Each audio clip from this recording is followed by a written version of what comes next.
Bienvenue sur la chaîne des non-dits à propos de la toux. Il s'agit bien d'un symptôme assez fréquent. Alors les causes de la toux, vous en connaissez de multiples. Les allergies, bien entendu. Sur une rhinite, un nez qui coule, des éternuements, en saison pollinique particulièrement, mais même en dehors quand il s'agit d'allergies à des poussières, à des acariens, ça peut être toute l'année, vous le savez bien.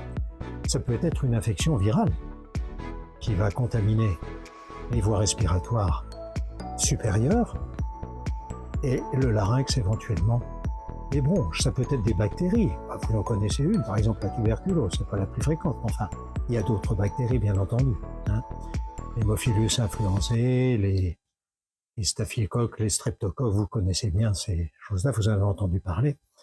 Et puis, vous avez aussi simplement le corps étranger. Vous êtes en train de déjeuner le matin, une miette de pain va s'y mettre. Ah, vous toussez, à n'en plus finir. Et vous ne réussissez pas à expectorer. Vous allez provoquer un petit traumatisme du larynx en toussant de façon relativement agressive. Et puis, vous avez les causes aussi, les causes de raclage de gorge. Vous avez chez des gens qui ont des rhinites un petit peu chroniques, le nez bouché, avec quelquefois une inflammation des sinus, des écoulements qui se font dans l'arrière-gorge là et qui vont se greffer sur le larynx, et un raclage de gorge. Vous connaissez ça, peut-être des gens qui sont sans arrêt en train d'agresser leur larynx en raclant fréquemment, et ça peut devenir d'ailleurs une toux que je dirais psychogène, finalement. Voilà. Il faut rappeler un petit peu d'anatomie, voilà, pour que les choses soient claires. Nous avons les voies respiratoires supérieures. Le nez, les sinus, et puis l'arrière-gorge, le larynx, qui lui va déboucher sur les voies respiratoires inférieures. Ce sont les bronches. Vous renversez un arbre, par exemple, vous regardez sa conformité, vous verrez qu'il y a, par exemple, deux grosses branches, qui, ces deux grosses branches, vont se diviser en deux, de chaque côté, qui chacune des deux qui émanent de la première branche vont se diviser en deux, etc., jusqu'à ce qu'on arrive à ce qu'on appelle les petites bronchioles. C'est les toutes petites bronches au bout desquelles se trouvent des sacs. Imaginez, c'est microscopique. Là, nous sommes, voilà, les alvéoles, à travers lesquels se font les échanges gazeux, puisque ces alvéoles sont entourées de vaisseaux capillaires, veineux, artériels. Les échanges gazeux se font à travers les parois. L'oxygène qui entre dans les vaisseaux et le gaz carbonique qui sort des vaisseaux et qui va être ensuite évacué. Bon, voilà pour l'anatomie brièvement, on ne va pas aller plus loin. Et vous avez, ce qui est important, le diaphragme. Le diaphragme, c'est ce qui sépare la cage thoracique des viscères. Voilà. C'est une plateforme qui descend et qui monte. Vous inspirez, la plateforme descend, puisque les poumons se gonflent, la plateforme descend. Et vous expirez, la plateforme remonte, bien entendu, pour aider à l'expiration, puisque ce diaphragme va appuyer sur, bien sûr, les alvéoles des bronches pour évacuer notamment l'air. Voilà. Donc, retenez bien ce diaphragme, il a un rôle important. Alors, la toux. La toux, c'est un réflexe. On a dit tout à l'heure les agents qui pouvaient provoquer la toux. Et très souvent, elle est difficile à dominer. Une toux, c'est pas évident de la stopper. Et c'est bien là le problème, parce que si cette toux continue, agressive dans la manière de tousser, ceci entretient l'inflammation du larynx, comme si vous passiez une râpe sur le larynx. C'est une muqueuse, le larynx, et cette muqueuse devient rouge. Elle devient rouge. Elle n'est plus rose. Elle est agressée, elle est enflammée, et c'est le cercle vicieux. Plus il y a d'inflammation due à l'agent cause de la toux, et plus il y a la toux, plus, bien entendu, l'inflammation devient importante, et c'est là qu'il risque d'y avoir, sur une banale laryngite, une bronchite éventuellement. Donc vous voyez que c'est tout difficile à dominer. Il va falloir la transformer en toux non agressive. Qu'est-ce que c'est qu'une toux agressive? Ben, je vais vous le dire, c'est ça, c'est une toux agressive. Qu'est-ce qu'une toux non agressive? Je dirais que c'est même plus une toux. Je vais utiliser ce système ventilatoire, mon diaphragme, pour essayer de pulser l'air que j'ai emmagasiné par une inspiration. Je vais essayer de brosser délicatement mon larynx de manière à ne pas l'enflammer. J'ai la gorge qui me pique. J'ai envie de tousser. Alors évidemment, je vais... non. Pourquoi ne pas faire... Vous voyez, c'est pas bruyant et je n'agresse pas mon larynx.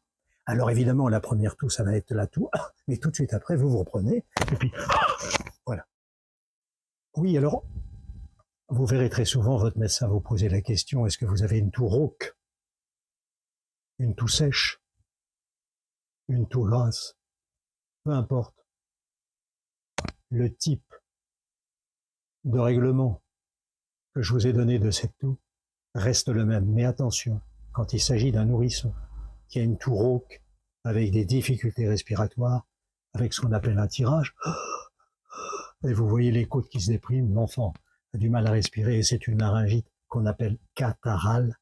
Cette laryngite nécessite absolument une consultation. Voilà.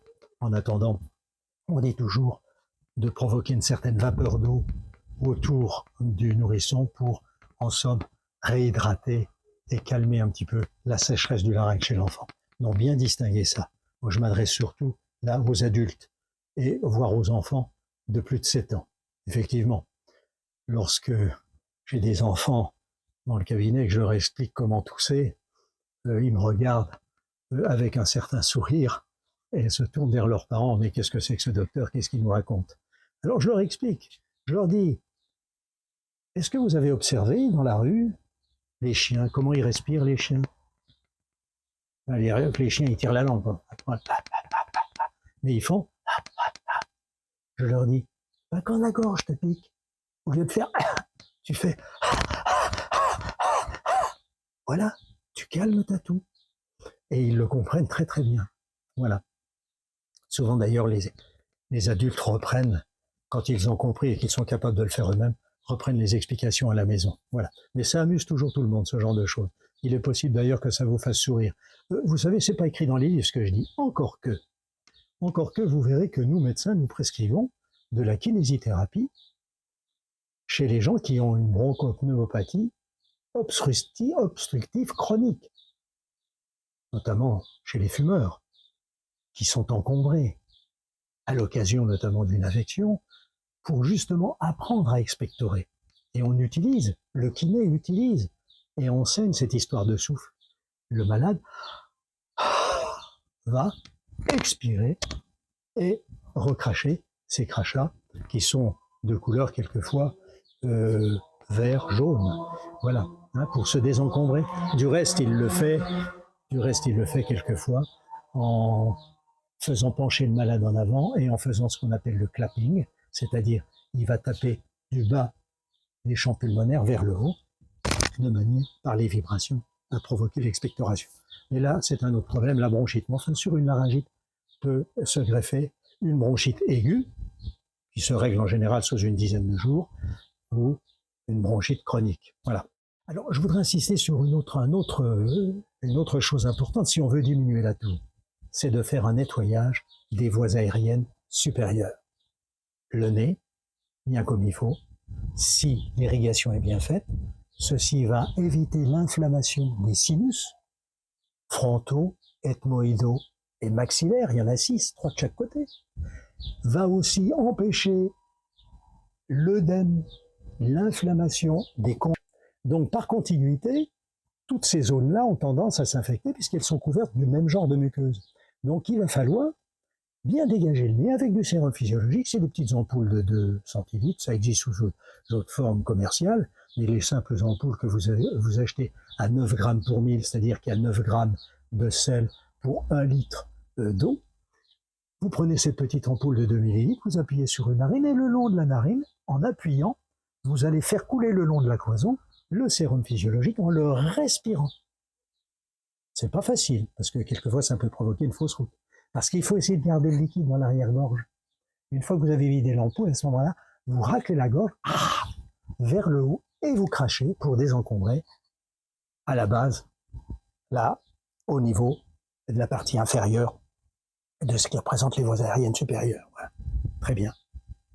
Et vous faites ça matin et soir, une ampoule dans chaque narine, et quand vous avez fini de faire cette irrigation et de cracher, vous appuyez sur une narine et vous soufflez énergiquement, vous verrez ce qui sort, notamment au bout de 3-4 jours, parce qu'au début c'est comme de l'eau ce qui sort, hein, les 3-4 premiers jours. Mais après ça a tendance à jaunir, ça stagne, et vous verrez, vous soufflez narine après narine, vous essuyez le nez, pas plus, vous vous mouchez un petit quart d'heure après, de manière à ce que l'eau réimprègne les muqueuses, leur donne toute leur vivacité et leur moyen de défense. Voilà une chose qui est simple à faire, il faut faire une ampoule dans chaque narine le matin, et le soir, éventuellement la nuit, si les premiers jours vous avez le nez bouché, ne réussissez pas à dormir, la gorge est sèche, vous vous levez, vous faites une irrigation, vous soufflez, etc. Et vous verrez, vous allez retrouver le sommeil. Alors évidemment, cette prise en charge de la toux, cette prise en charge de l'inflammation, va raccourcir la période de toux, la période de fatigue, d'insomnie, si vous le faites de façon appliquée. Et vous verrez, si vous toussez bien dès le départ, comme je vous ai dit, vous éviterez les sécrétions et les crachats, incontestablement venant du larynx. Je vous rappelle que le larynx, c'est là où se trouvent les cordes vocales. Ne vous étonnez pas que lorsque c'est très enflammé, vous perdez la voix. Demandez aux enseignants, ils sont obligés de parler, ils sont bien embêtés. Ça m'est arrivé dans un cabinet une fois, d'être obligé de chuchoter de manière à ne pas irriter mon larynx. Parce que le fait de faire vibrer les cordes vocales, ça entretient, bien entendu. Voilà. Donc, il faut éviter, disons, de causer, du moins fort, et je suggère à ce moment-là de parler à voix basse pendant 24 heures, 36 heures, peut-être un petit peu plus, ça dépend. Voilà. Mais si vous vous y prenez très tôt, à dominer cette toux et à bien nettoyer votre nez, vous allez écourter l'ensemble des symptômes et vous n'aurez pas cette fatigue qui, quelquefois, peut durer longtemps. Alors, ce sont des infections, vous savez bien, qui se font aux saisons de transition, bien entendu, automne et printemps, mais aussi en hiver. Quelquefois, on peut en faire 2 d'affilée en l'espace d'un mois, hein, ça se voit. Hein. Des gens qui font un virus et qui en font un autre après. Bon. Donc, c'est vrai que la fatigue chronique nous rend plus vulnérables, l'immunité est moins bonne, et voilà. Donc, voilà ce que je voulais vous dire au sujet de cette espèce de toux que nous avons tous, que tous les êtres humains connaissent. Bien sûr, chez l'enfant, c'est un petit peu différent. À partir de 7 ans, on peut bien sûr leur enseigner ça. Je vous vois mal en train de dire à votre bébé, de tousser comme j'ai dit. Là, c'est autre chose. Et là, il vaut mieux toujours consulter, surtout s'il y a de la fièvre, et encore, à plus forte raison, s'il y a une difficulté respiratoire, comme je l'ai décrit tout à l'heure, bien entendu. Voilà pour ce qui concerne la vidéo d'aujourd'hui, qui a été relativement courte, vous en conviendrez. D'habitude, je suis beaucoup plus bavard, parce que les sujets sont certainement plus importants. Mais la prochaine vidéo, ce sera le numérique en santé. Qu'est-ce que ça modifie pour vous, patients, pour nous, médecins, et pour la santé publique? On abordera légèrement l'intelligence artificielle, à quoi elle sert aujourd'hui, bien entendu, dans quel domaine. J'avais enlevé mes lunettes parce que je trouve tout à l'heure il y avait beaucoup de soleil et je pense que c'est pas très poli de parler avec des lunettes de soleil, donc j'ai mis ces lunettes-là, j'ai cherché à me racheter.